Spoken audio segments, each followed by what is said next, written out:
पुस्तक अभिवाचनाच्या कार्यक्रमात प्रसारित करत आहोत पद्मविभूषण शिवशाहीर बाबासाहेब पुरंदरे लिखित राजा शिवछत्रपती या पुस्तकाच्या उत्तरार्धाचा भाग 84. अभिवाचक जयंत ठोंबरे.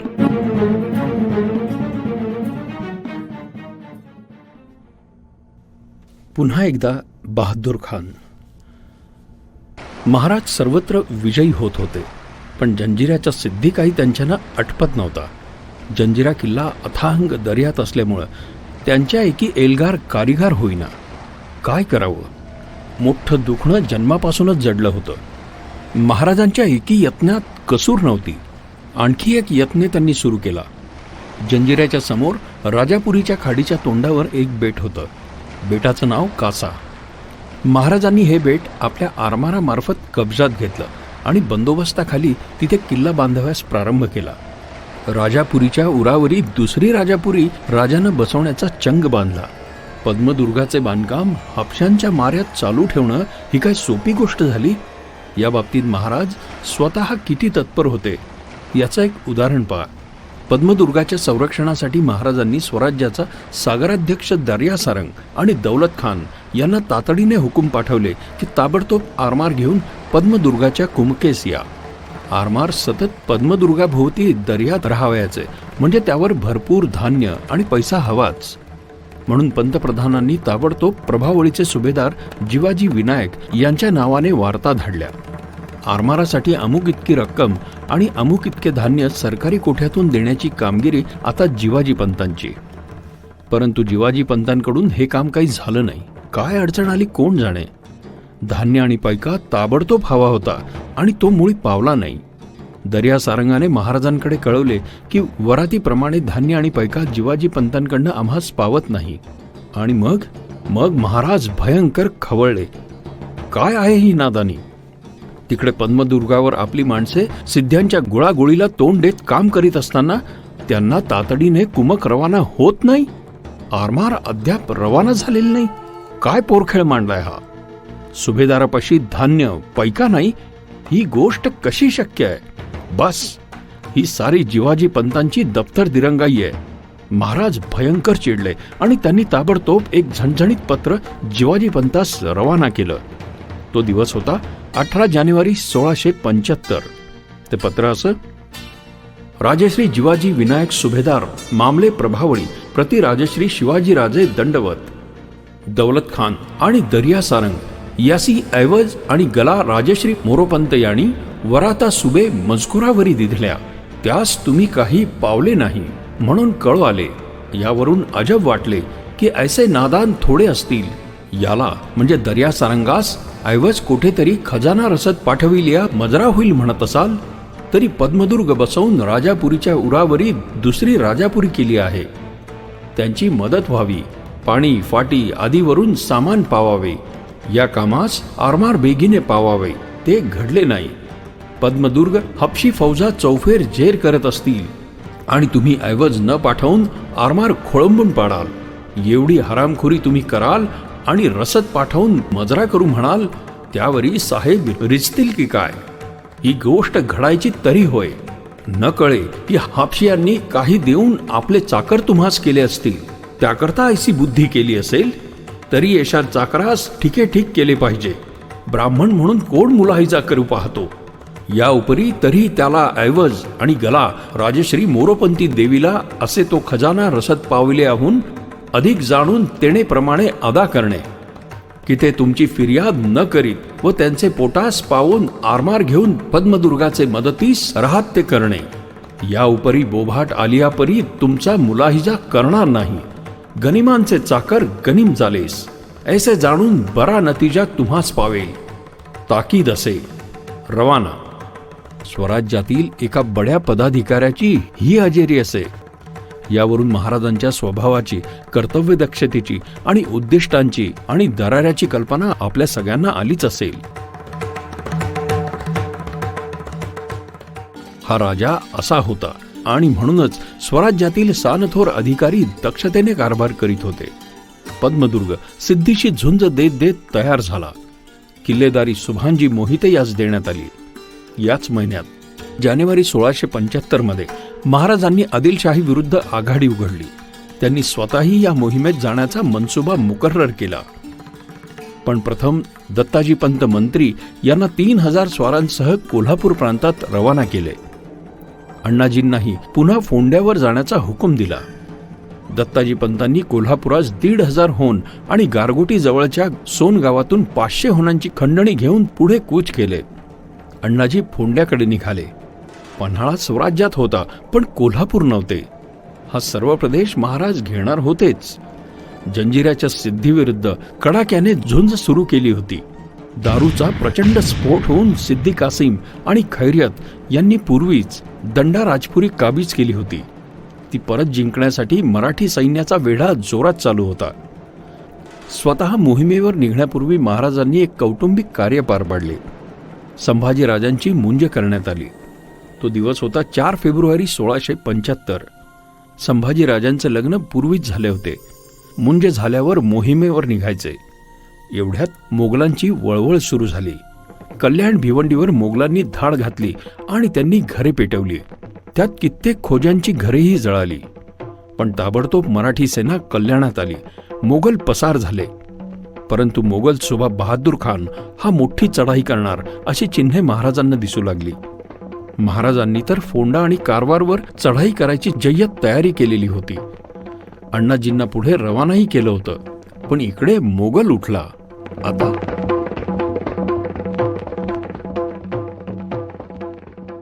आणि मग महाराजांनी एक विलक्षणच गंमत केली. खास मराठी आकलेचा एक अस्सल उत्पटांग नमुना. बहादूर खानाशी महाराजांनी तहाची बोलणी सुरू करायचं ठरवलं. त्याप्रमाणे त्यांनी बहादूरला कळवलंही की मी बादशहांना शरण आहे. मी माझे 17 किल्ले बादशहांच्या स्वाधीन करण्यास तयार आहे. तसेच पूर्वीप्रमाणे माझा मुलगा संभाजीराजा यालाही सैन्यासह बादशहाच्या चाकरीसाठी पाठवण्यास मी तयार आहे. त्याला पूर्ववत 6000 मनसब मिळावी आणि माझ्याकडे भीमा नदीच्या दक्षिणेचा मुलूक राहावा. आपण काहीही डावपेच न करताही अचानक शिवाजी आपणहून आपल्याकडे इतका कोलमडलेला पाहून बहादूर आनंदानं बेचैन झाला. शिवाजी सारख्या उपद्व्यापी शत्रूशी शत्रुत्वच नको आणि त्याच्या माकडाहून व्रात्य असलेल्या सैन्याशी तर दुरूनही संबंध नको असे खानाला मनापासून वाटत होते. शिवाजी तहाला तयार झाला म्हणजे खुदाची कृपा. परंतु तहाच्या या अर्जाला बादशहाची मंजुरी हवीच. त्याविना काय किंमत आहे त्याला? महाराजांनाच या खास बादशाही मंजुरीचे मोल वाटत होते. बहादुराने महाराजांचा अर्ज औरंगजेबाकडे रवाना केला.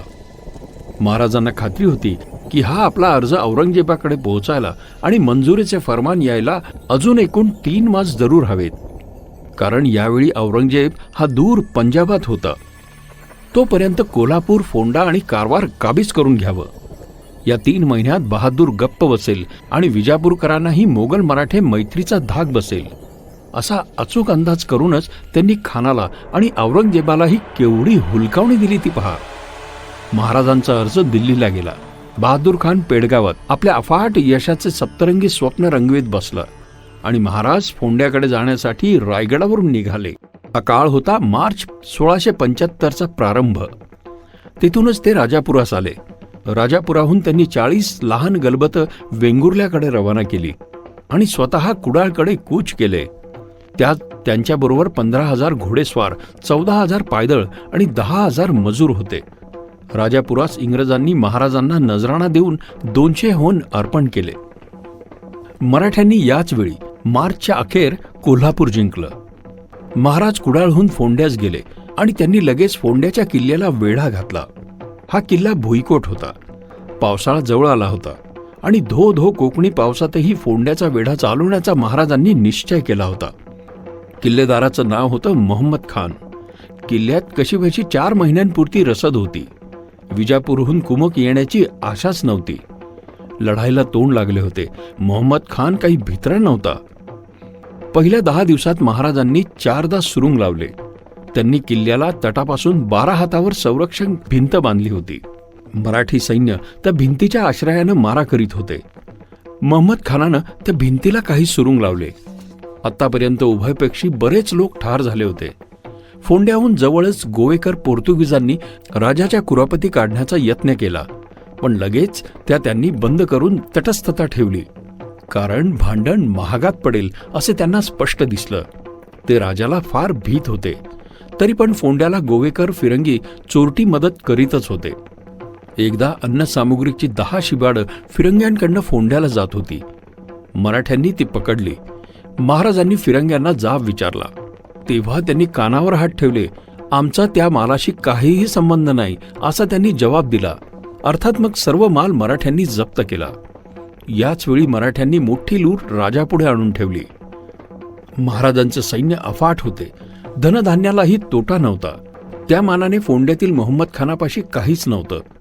तरीही तो कमालीचा शौर्याने आणि चिकाटीने लढत होता. खरोखरच त्याचं कौतुक वाटतं. महाराजांनी फोंड्यावर सुलतान ढावा करण्यासाठी 500 शिड्या तयार करवल्या आणि शिड्या चढून हल्ला करण्याचं धाडस करणाऱ्याला प्रत्येकी एक सोन्याचं कडं देण्याचं ठरवलं. 500 सोन्याची कडी त्यांनी तयार केली. प्रत्येक कडं अर्धा शेर वजनाचं होतं. विजापूरहून बहलोल खान फोंड्याच्या मदतीस 15,000ची फौज घेऊन येत होता. तो मिरजपर्यंत आलाही. महाराजांनी त्याचा बंदोबस्त आधीच करून टाकला. फोंड्याकडे येण्याच्या मूळच्याच अडचणीच्या डोंगरी मार्गावरील मोठमोठी झाडे मराठ्यांनी तोडून आडवी पाडली आणि आपले पहारेही बसवले. झालं. बहलोल खान मिरजेत मुकाट्यानं बसला. पण लोक मात्र म्हणू लागले की बहलोलने शिवाजीकडनं लाच खाल्ली. बहलोलने शिव्या मात्र चिक्कार खाल्ल्या एवढं मात्र निश्चित.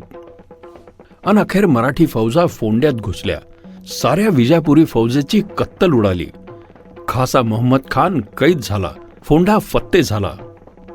महाराजांनी धर्माजी नागनाथ याची फोंड्यावर नेमणूक केली.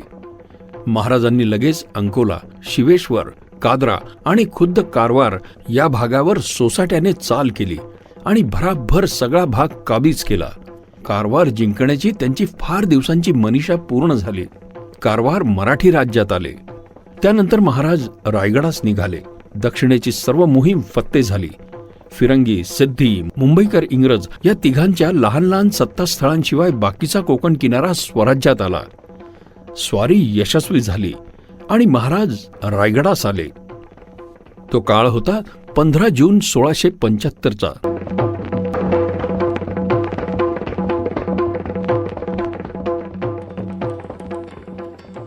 आणि औरंगजेबाकडनं महाराजांच्या अर्जाला मंजुरी आली. 17 किल्ले आणि भीमेच्या उत्तरेकडील प्रदेश आपल्या स्वाधीन करून शिवाजी आपल्या पोराला पुन्हा शाही चाकरीसाठी पाठवण्यास तयार झालेला पाहून औरंगजेब खुश झाला. म्हणजे हिंदूंचा तख्तनशीन बादशाह होण्याची शिवाजीची घमेंड जिरली. मुकाट्याने दिल्ली पुढे गुडघे टेकावेच लागले. हे घडवून आणण्याची करामत आपल्या बहादूर खानाची. शाबास. औरंगजेबाने बहादूरवर निहायत खुश होऊन त्याची मनसब वाढवली आणि एक हत्ती बक्षीस म्हणून त्याच्याकडे पाठवून दिला. महाराजांच्या नावचे कृपेचे फरमानही त्याने बहादूर खानाकडे पाठवून दिले. बहादूरला या सर्व अचानक यशाचा अतिशय आनंद झाला. तो स्वतःवर फार खुश झाला. छत्र सिंहासनवाल्या शिवाजीचा सार्वभौमत्वाचा दिमाग आपण खाडकन खाली आणला. राज्यारोहण म्हणजे एक नाटक ठरलं आणि यापुढे शिवाजीशी आणि त्याच्या वानरसेनेशी लढाया करण्याचा प्रश्नच राहिला नाही. उत्तम जमलं. आणि मग बहादूर खानानं महाराजांकडे हा आनंदाचा निरोप आपल्या वकिलांबरोबर पाठवला की बादशहाकडून आपणास आपल्या अर्ज मंजुरीचे फरमान आले आहे. तरी फरमानाचा स्वीकार करून ठरलेले किल्ले आमच्या स्वाधीन करण्याची तजवीज करावी. महाराज या कृपेच्या आणि मागील सर्व अपराधांची क्षमा करणाऱ्या शाही फरमानाची वाटच पाहत होते. वकील आले आणि महाराजांनी त्यांचे ऐकून घेऊन त्यांना सरळ विचारले की असा कोणत्या पराक्रमाचा दबाव तुमच्या खान साहेबांनी आमच्यावर आणलाय म्हणून आम्ही असला तुमच्याशी तह करावा. तुम्ही ताबडतोब येथून चालते व्हा, नाहीतर अपमान पावाल. भलतीच थप्पड बसली. बहादूरचे वकील ताबडतोब निघून गेले. खानानं त्यांना उत्सुकतेने विचारलं तेव्हा वकिलांनी ही सर्व अंबटढाण हकीकत बहादुराला सांगितली. बहादुराच्या डोळ्यापुढे चंद्र, सूर्य, तारे एकदम लखाकू लागले. केवढी बेअब्रू. तहाच्या नावाखाली 3 महिने झुलत ठेवून या हरामखोर मराठ्यानं साफ तोंडघशी पाडलं. अब्रूची फोलपट सुद्धा शिल्लक ठेवली नाहीत. दिल्लीत बादशहापर्यंत गाजावाजा झाला. बादशहाचे कृपेचे फरमानही आले आणि या लबाड दुष्ट शिवाजीने साफ फसवले की हो. केसानं गळा कापला. आता ही फजिती कशी लपवायची? जग काय म्हणेल? बादशाह काय म्हणेल? बहादूरला मेल्याहून मेल्यासारखं झालं. चिडून काय उपयोग? काहीही उपयोग नाही. पावसानं भिजवलं आणि मराठ्यांनी फसवलं तर तक्रार करायची कुठं? बहादूरचं डोकं सुन्न झालं आणि औरंगजेबाचं डोकं भडकलं. त्याला बहादूरचा अत्यंत राग आला. ही काय थट्टा मांडली आहे? शिवाजी तहाला तयार झाला म्हणे, 17 किल्ले देतोय म्हणे, संभाजी पुन्हा नोकरीस येणार म्हणे. थट्टा सगळी. खरोखरच महाराजांनी या मिजाजखोर शहनशहाची आणि बहादुराची थट्टाच उडवली. बहादूरला बढती आणि हत्ती मिळाला होता. बहादूरला त्या हत्तीकडे बघवतही नसेल. बादशहाचे कृपेचे फरमान म्हणजे केवढी मोठी गोष्ट समजण्यात येईल. ज्याच्या नावाने हे फरमान येई त्याने अति नम्रतेने कोस 2 कोस पायी सामोरे जाऊन ते स्वीकारले पाहिजे आणि ते डोक्यावर घेऊन आणले पाहिजे, असा मिजाजखोर रिवाज बादशाहीत होता. बादशहाच्या सर्वच गोष्टींचे फाजील स्तोम माजवण्यासाठी आणि निष्ठा व्यक्त करण्यासाठी अशी अचरट वहिवाट बादशाहीत होती. पण महाराजांनी या फरमानाची दखल सुद्धा घेतली नाही. महाराजांनी बादशाहीची चांगलीच शोभा करून टाकली. जणू त्यांनी दाखवून दिलं की बादशाह मोठा असेल तर तो त्याच्या घरचा, आम्हाला काय त्याचे, आमचा कोण तो. बहादूर खानाची औरंगजेबाने फारच खरड काढली. दुसऱ्यांदा ही दैना उडाली होती त्याची. लढाईची हुलकावणी देऊन वर्षापूर्वी मराठ्यांनी त्याची छावणी लुटली. यावेळी तहाची हुलकावणी देऊन महाराजांनी त्याची आबरूच खलास करून टाकली. आपल्या अकलेची भारी डिंग मारित होता बेटा.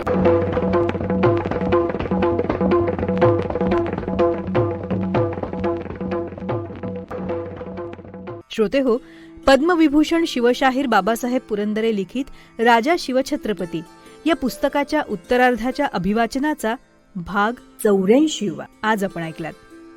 याबरोबरच रेडिओ जयंत या यूट्यूब चॅनल आणि फेसबुक पेजवर आतापर्यंत पूज्य सानेगुरुजी लिखित श्यामची आई, नर्मदा परिक्रमेच्या स्वानुभवांवर आधारित प्रभुजी पाठक लिखित बिल्वपत्र, ज्येष्ठ लेखक तत्वज्ञ यशवंतजी पाठक यांचं मातीचं देणं, त्याचबरोबर कवी लेखक CL कुलकर्णी लिखित अनुभूती आणि मेघावळ या दर्जेदार पुस्तकांचं अभिवाचन उपलब्ध आहे. आणि याबरोबरच सकारात्मक विचार आणि ऊर्जा देणाऱ्या आनंदी कट्टा या कार्यक्रमाचे 365हून अधिक भाग उपलब्ध आहेत. तेव्हा या दर्जेदार पुस्तकांचं अभिवाचन ऐकण्यासाठी आणि सकारात्मक ऊर्जेचा स्रोत आपल्या जीवनात सामावून घेण्यासाठी आणि याचा आपल्या मित्र आप्त नातेवाईकांनाही आनंद देण्यासाठी रेडिओ जयंत लाईक करा, शेअर करा आणि सबस्क्राईब करा. आणि हो, रेडिओ जयंतला फ्री सबस्क्राईब तर कराच, पण नोटिफिकेशनसाठी बेल आयकॉनवर सुद्धा क्लिक करा.